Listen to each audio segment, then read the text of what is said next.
కుంభం వారికి గనక చూసుకున్నట్లయితే మీకు ధనస్థానంలో శనికుజులు ఉన్నారు. దాంతోపాటు ఇప్పుడు బుధుడు కూడా వస్తున్నాడు.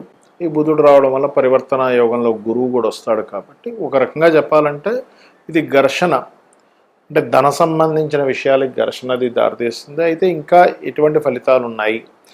ఇంకోటి ఏంటంటే మీకు మూడో అధిపతి మూడులోకి వెళ్తాడు మే 12వ తేదీ నుంచి. అయితే ఈ ఏప్రిల్ 9 నుంచి దీని ప్రభావం ఉంటుంది, బుధుడి యొక్క ప్రవేశ ప్రభావం. కాకపోతే బుధుడు ఏప్రిల్ 11 నుంచే ప్రవేశిస్తాడు అందులోకి. ఒక 27 రోజుల పాటు ఉంటుంది. ఉండేది అక్కడ 20-21 రోజులు అయినప్పటికీ అటు ఒక 3-4 రోజులు ఇటు ఒక 3-4 రోజులు దాన్ని ప్రభావం ఇస్తూ ఉంటాడు బుధుడు ఎప్పుడు కూడా. కాబట్టి ఈ యొక్క అంశాలు చెప్తుంది నేనైనప్పటికీ చెప్పిస్తుంది సాక్షాత్ లలితా అమ్మవారిగా భావిస్తూ ఆ లలితాంబిక అమ్మవారి యొక్క అనుగ్రహం మీకు పరిపూర్ణంగా కలగాలని మనస్ఫూర్తిగా కోరుకుంటూ, ఇక్కడ ఎప్పుడైతే ఈ మూడవ భావంలో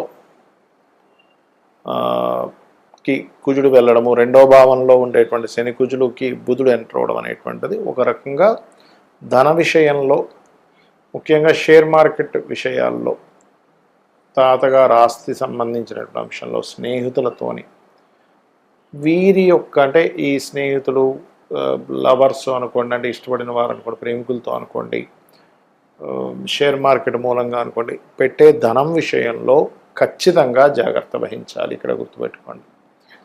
అలాగే ఇక్కడ ధనయోగాన్ని కూడా ఇస్తుంది, ఎందుకంటే పరివర్తన యోగంలో గురువు అక్కడికి వస్తున్నాడు కాబట్టి. కాకపోతే ధన విషయంలో స్ట్రెస్ ఉంటుంది, యోగం ఉంటుంది, రెండూ ఉంటాయి.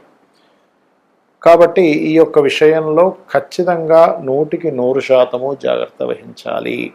ఇది ముఖ్యంగా గుర్తుపెట్టుకోండి. మరియు కాస్త వాహనం మీద వెళ్ళేటప్పుడు కూడా అతివేగం అనేటువంటిది పనికిరాదు. ఇక్కడ ఈ అష్టమాధిపతి అవుతాడు బుధుడు. కాబట్టి ఏంటంటే చాలామంది, నేను ఈ మధ్య చూసా, కొంతమంది ఒకవైపు కారు బైకు నడిపిస్తూ కూడా షేర్ మార్కెట్ చేస్తూ ఉంటారు, లేకపోతే ఏదో గేమ్ ఆడుతూ ఉంటారు. ఈ కమ్యూనికేషన్ రంగాలకు సంబంధించినటువంటి ఒకవైపు ఆపరేట్ చేస్తూ వాహనం నడపడం లాంటివి ఇక్కడ చాలా చాలా అసలు ఎప్పుడూ పనికిరాదు. ఇప్పుడు మరింత ప్రభావం చూపిస్తుంది. అయితే అన్నిటికంటే ఎక్కువగా మీకు ఈ షేర్ మార్కెట్ ఇన్వెస్ట్మెంట్స్ ఈజీగా లాభాలు వస్తాయనే దాని మీద మీరు తారాసపడడం వల్ల కలిగే ఫలితాలు. కొంతమంది చూడండి కొన్ని ఈ బెట్టింగ్స్ అని ఇటువంటి వాటి వల్ల కూడా ఇబ్బంది ఉంటుంది. కాబట్టి మీరు ఏం చేస్తారంటే ఓం నవవిద్రమ బింబశ్రీ ఞక్కారి ధనచ్చదాయే నమః అనే మంత్రం చేయండి.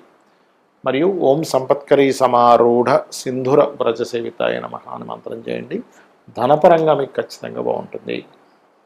మరి ఈ యొక్క బుధుడు యొక్క ప్రవేశం మూలంగా ఏప్రిల్ 9వ తేదీ నుంచి ఒక 25-27 రోజుల పాటు ఉంటే ప్రభావము. దాని తర్వాత మే 12 నుంచి కుజుడు అగ్నితత్వ రాశుల్లోకి వెళ్తున్నాడు. ఇప్పుడు ప్రస్తుతం శనితో ఉన్నాడు, మే 12 నుంచి అగ్నితత్వ రాశుల్లోకి వెళ్తాడు. దీని మూలంగా దేశకాల పరిస్థితుల్లో ఎటువంటి ఫలితాలు ఉంటాయి, మరి మీకు జాతకం తెలియదు అయినా సరే మీరు ఎటువంటి విషయాల పట్ల జాగ్రత్తగా ఉండాలనే విషయాలు తెలుసుకుందాం. మొట్టమొదటిగా ఈ ఇంటర్నెట్ కారకుడు బుధుడు, గుర్తుపెట్టుకోండి. ఇంటర్నెట్, కమ్యూనికేషన్సు, ఈ మెయిలింగు, అడ్వర్టైజ్మెంటు, లేకపోతే మనకి ఈ వార్తాపత్రికలకు సంబంధించిన యూట్యూబ్ ఇవన్నీ ఉంటాయి కదా, వీటికి కారకుడు.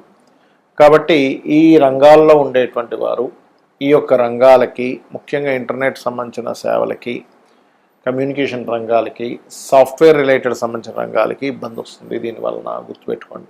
Point number 1. ఇక రెండవది ఏమిటి అంటే, ఇక్కడ ఈ బుధుడు పరివర్తన యోగంలో గురువుని తెస్తున్నాడు మీన రాశిలోకి.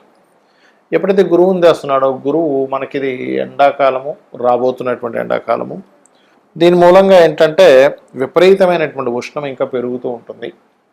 రన్ మీరు మే వచ్చేసరికి ఇంకా ఎక్కువ అవుతూ ఉంటుంది. అప్పుడు ఆ మే వల్ల ఎక్కువ ఉష్ణం వల్ల కలిగేటువంటి ఫలితాల్లో కొంత కూరగాయలకి కూడా ఇబ్బంది వస్తూ ఉంటుంది.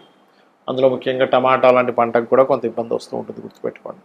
అయితే ఇక్కడ ప్రధానంగా వాటికంటే కూడా ముఖ్యంగా మామిడి పళ్ళు, అరటిపళ్ళు మరియు అదేవిధంగా ఆకుకూరలకు కూడా ఇబ్బంది ఉంది. కాబట్టి ఈ యొక్క రైతులు కొంచెం ఈ ఏప్రిల్, మే, జూన్ ఈ మాసాల్లో కొంత జాగ్రత్తగా ఉండాలి, గుర్తుపెట్టుకోండి. అయితే జూన్ వచ్చేసరికి ఇంక మీకు ఇంకా తీవ్రంగా ఉంటుంది అనుకోండి. దాని తర్వాత ఒకవైపు ఎండలు వస్తూ ఒకవైపు వర్షం కూడా కలుగుతూ ఉంటుంది. అయితే ఇక్కడ ఈ బుధుడు జలతత్వ రాశుల్లో ఉన్నందుకు జలంలో తిరిగేటువంటి షిప్స్ ఉంటాయి చూసారా, మనకి కొన్ని ఆ షిప్స్కి నావిగేషన్ అనేటువంటిది మిస్ అవ్వడం. బుధుడు నావిగేషన్స్కి కూడా కారకుడు. అంటే మనం ఎటు వెళ్తాము, ఏంటి, ఎలా ఉంటుంది అనేటువంటి వాటికి కారకుడు. ఈ నావిగేషన్స్ కూడా మిస్ అవ్వడము, ఈ ఎయిర్పోర్ట్స్ దగ్గర లేకపోతే మన ఈ ప్రయాణం చేసేటువంటి ఫ్లైట్లు సంబంధంగా కూడా కొంతవరకు ఇబ్బంది రానుంది ఈ యొక్క సమయంలో. ఎందుకంటే వాయుతత్వ రాసుల్లో ఉండేటువంటి గురువు బుధుడితో పరివర్తన యోగం వల్ల మరలా మీకు ఇక్కడ ఈ యొక్క శనికుజులతో సంబంధాలు ఉంది. కాబట్టి ఫ్లైట్లు నడిపేవారు, ఫ్లైట్లు నిర్వహించేవారు, లాస్ట్ టైం కూడా మనం చెప్పుకున్నాం. అప్పుడు ఒకసారి మనకి 1200 ఫ్లైట్ల దాకా ఆగిపోయి చాలా ఇబ్బంది అయింది చాలామంది ప్రయాణికులు. కాబట్టి ఇప్పుడు కూడా కొంచెం ఈ బుధుడి యొక్క ప్రభావం వల్ల ఇటువంటివి ఉంటాయి. అదేవిధంగా మరొక విషయం ఏంటంటే షేర్ మార్కెట్ ప్రధానంగా, ఎందుకంటే బుధుడు షేర్ మార్కెట్కి కారకుడు అండి. అయితే ఈ షేర్ మార్కెట్ విషయంలో కూడా ముఖ్యంగా 4 రాసుల వారికి మరింత ఎక్కువ ఇబ్బంది ఉంది. ఎవరెవరు అంటే వృషభము, సింహము మరియు వృశ్చికము, కుంభము. ఈ 4 రాసుల వారు షేర్ మార్కెట్ రిలేటెడ్ సంబంధించినటువంటి అంశంలో చాలా చాలా చాలా జాగ్రత్తగా ఉండాలి. కాబట్టి ఈ యొక్క అంశాల్లో ఇప్పుడు నేను ఏవైతే అంశాలు చెప్పానో ఈ యొక్క అంశాల్లో చాలా జాగ్రత్తగా ఉండాలి ఇప్పుడు ఉన్నటువంటి గ్రహస్థితి రీత్యా చూసుకుంటే. మరియు మరొక విషయం ఏంటంటే ఇప్పుడు మనకి చాలామంది ఏమనుకుంటున్నారంటే ఈ సీజ్ ఫైర్ అవుతుంది కదండి, ఈ సీజ్ ఫైర్ అంటున్నారు కదా, ఆగిపోద్దామనుకుంటున్నారు. కానీ ఆగదండి. ఈ యుద్ధం అనేటువంటిది ఎలా ఉంటుందంటే ఒకవైపు సీజ్ ఫైర్ ప్రకటించినట్టే ప్రకటిస్తారు, నెల రోజులు 15 రోజులు అని. మళ్ళీ ఇంకోవైపు చూస్తే ఎక్కడో బాంబు పడుతూ ఉంటుంది. అంటే పూర్తి స్థాయిలో ఆపరు, ఏదో ఆపినట్టుగా అనుకోవడం, మళ్ళీ వెంటనే ఇంకో బాంబు వేయడం, లేకపోతే మళ్ళీ ఇంకోటితో ప్రశంస రావడం, తద్వారా మళ్ళీ. అందుకని నేను చెప్పేది ఒకటే, అమెరికా కంట్రీస్లోని లేకపోతే ఇరాన్ కొన్ని ముస్లిం కంట్రీస్లో ఉండే భారతీయులు వీలైతే కొన్ని నెలలు కొంతకాలం పాటు ఇవన్నీ చల్లారే వరకు కూడా మీకు వీలుంటే ఇండియాకు వచ్చేసేయండి అన్నమాట. ఎందుకంటే ఇక్కడ ఉండేటువంటి గ్రహస్థితులు మనకి ఈ సంవత్సరం నవనాయకులు అంటారు. అంటే రాజు, మంత్రి, సేనాధిపతి, శస్యాధిపతి, అర్ఘ్యాధిపతి, మేఘాధిపతి అని ఇలా ఉంటాయి. ఇందులో ఈసారి మంత్రి కుజుడైనందుకు ఈ యుద్ధ సంబంధించినటువంటి విషయాలు అనవసరంగా పడుతూనే ఉంటారు. ఎందుకంటే ఒరిజినల్గా అయితే మనం ఎవరూ కూడా యుద్ధం రాకూడదనే కోరుకోవాలి మనస్ఫూర్తిగా. కారణం ఏంటంటే యుద్ధం వల్ల ఎవ్వరికీ లాభం లేదు, నష్టం తప్పితే. అయినా సరే ఇక్కడ ఏంటంటే ఇవి ఊరుకోవన్నమాట. అంటే ఇప్పుడు ఉండే పరిస్థితులు ఎలా ఉంటాయంటే ప్రతి ఒక్కరికి కూడా లేదు నేను బాంబే వేస్తా ఏదైతే ఏదైంది అనే ఒక తెలియని ఒక డేరింగ్ దీన్ని తీసుకొస్తూ ఉంటుంది.